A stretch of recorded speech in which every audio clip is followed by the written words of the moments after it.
ਕਹਿੰਦੇ ਹੁੰਦੇ ਨੇ ਵੈਰ ਪਿਆ ਨਾਈ ਬੁਰਾ, ਭੈਣ ਘਰ ਭਾਈ ਬੁਰਾ, ਸਹੁਰਿਆਂ ਦਾ ਜਵਾਈ ਬੁਰਾ, ਲਾਹਨਤਾਂ ਸਹਾਰਦਾ, ਝੋਲੀ ਚੁੱਕ ਮਿੱਤ ਬੁਰਾ, ਕੰਜਰੀ ਦਾ ਚਿੱਤ ਬੁਰਾ, ਕੁੜਮ ਆਇਆ ਨਿੱਤ ਬੁਰਾ, ਝੂਠ ਨਹੀਂ ਉਹ ਮਾਰਦਾ। ਬਾਬਾ ਇੱਕ ਹੋਰ ਗੱਲ ਕਰਦਾ ਹੁੰਦਾ ਸੀ ਕਿ ਹੋਰਾਂ ਨੂੰ ਹੋਰੀ ਨਾਲ ਤੇ ਅੰਨੇ ਨੂੰ ਡੰਗੋਰੀ ਨਾਲ। ਬਾਈ ਸਾਡੇ ਵੱਲੋਂ CM ਬਣ ਗਿਆ ਮਰੀਮ ਨਵਾਜ਼, ਸਾਡੇ ਵੱਲੋਂ ਵਜ਼ੀਰ ਆਲਾ ਪੰਜਾਬ ਬਣ ਗਿਆ ਬਿਲਾਵਲ ਭੁੱਟੋ। ਸਾਡੇ ਕੋਲੇ ਮੁੱਦੇ ਦੋ ਹੀ ਨੇ, ਇੱਕ ਸਾਡੀ ਕਿਸਾਨੀ ਤੇ ਦੂਜੀ ਸਾਡੀ ਮਾਂ ਬੋਲੀ। कि बाई ये कुर्सी ते बह के साडे किसान वास्ते की भला कर सकते हैं। जिहड़ा किसान तुहाडे मुल्क की 70% मैशत दे विच किरदार अदा करदा पिया, जिहड़ा पंजाब दा किसान तुहाडे बाकी तिन्नां सूबियां नूं भी पालदा पिया, तुसीं उहदे वास्ते की भला करोगे।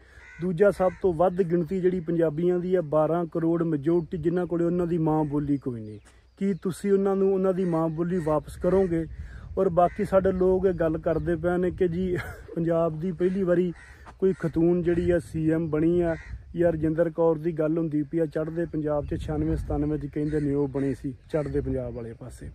पर साडे पंजाबियां दी याददाश्त जे कमज़ोर ना होवे भुल ना गए। हुण तां मैं दस दियां कि इन्हां तो पहलां भी एक पंजाब दी मालक होई है, ठीक है, वो सी महाराणी जिंद कौर, महाराणी जिंदा, जिन्हें इस सांझे पंजाब ते हुकूमत की है। जिहड़े दोवें लहिंदा चढ़दा नहीं सी हुंदा, एक पंजाब हुंदा सी, और जिहड़ी लाहौर तख्त ते बहिंदी हुंदी सी, और जिन्हें इस पंजाब वास्ते कुर्बानियां दित्तियां, जिन्हें इस राज भाग वास्ते इत्थों जंगलों चों टुर के नेपाल तक गई, जिन्हें अपने पुत्र तक की कुर्बानी भी इस पंजाब वास्ते दित्ती, वो साडी सब तो पहली CM कह लो, राणी कह लो, सारा कुछ ही वो सी पंजाब दी। बाकी गल यह मेरा वीर कि कणक ही कहिंदी है, कहंदा कणक कहिंदी है कि बंदा मार छड़ाऊं मैं, पर भरावा की पता लगता बाद दे विच कणक सानू पट्टियां भी ना करावे। बाकी गल यह है कि जी मरीम नवाज बन गई आ CM पंजाब, तो सानू उम्मीद तो कोई नहीं इन्हां तो, इस टब्बर तो, इस घराने तो, क्योंकि इन्हां सपोर्ट करना चोरां नूं, इन्हां सपोर्ट करना कॉरपोरेट घराणियां नूं, माफिया नूं, इन्हां आम किसान नूं ते साडे पंजाब नूं मेरा ख्याल है कि नहीं वेखना, और साडी बोली नूं भी नहीं वेखना। क्योंकि जे वेखना हुंदा पहिलां 5-7 वारी हुकूमतां दे विच मियां नवाज शरीफ आया और खुद नूं पंजाबी घुमाउंदा, जदों किते सज्जियों खब्बियों डांग फिरदी आ उदों कहिंदे ने जाग पंजाबी जाग, लेकिन अगे पिछे ना पंजाबी बोली दी कोई याद आउंदी है, ना अगे पिछे कोई पंजाबी कल्चर दी याद आउंदी है। और इन्हां पंजाबीयत वास्ते मेरा ख्याल है हुण तक कीता भी कुछ नहीं।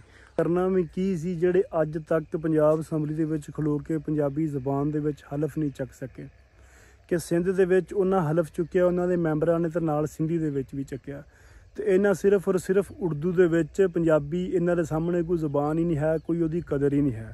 क्योंकि असी लखनऊ की गुलामी दे विच गोडे गोडे डुब चुके हैं। असी कदी अपना अब्बा लभण की कोशिश करते हैं लखनऊ दे विचों उर्दू बोलते हैं, कदी असी अपना अब्बा लभण की कोशिश करते हैं अंग्रेज़ों दे विचों इंग्लिश बोलते हैं, कदी असी अपना अब्बा लभण की करते हैं तुर्कां विचों, कदी अरबां दे विचों, सानू साडा अब्बा नहीं लभदा पिया। क्योंकि असी कदी भी हड़प्पे वल आए नहीं, असी कदी भी पंजाब वल आए नहीं, असी कदी भी इस मिट्टी वल आए नहीं, असी उतां उतां ही फिरदे पे। बाकी अल्लाह पाक खैर करेगा। सिंधियां तो की उम्मीद करनी उन्हां बलोचां तो, आसफ जरदारी होरां तो या बिलावल भुट्टो होरां तो कि वो पंजाबी लई कुछ करनगे, वो तो पंजाब नूं तोड़ना चाहुंदे ने। साडा दक्षिणी पंजाब दे विच उन्हां ने सरागी तहरीक साजिश कीती हुई है, जिथे पहलां बोली नूं वंडिया गया फिर धरती नूं वंडना चाहुंदे ने। और बिलावल कई बारी कह भी चुक्या कि मैं सिंधु देश बनावांगा, ठीक है, साडा दक्षिण तोड़ के डेरा गाजी खान मुल्तान दे एरिया सराकिस्तान जिहड़ा एक झूठ चला छड्डिया इन्हां ने, उन्हां तों की असीं उम्मीद करनी है।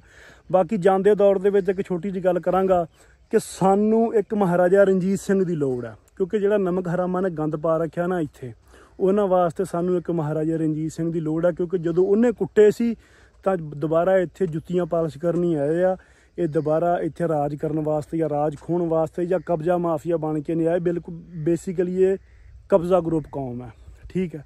सो जिउंदे वसदे रहो। कणक मेरी सोहनी है ना, कमेंट करके जरूर दस्सिया जे।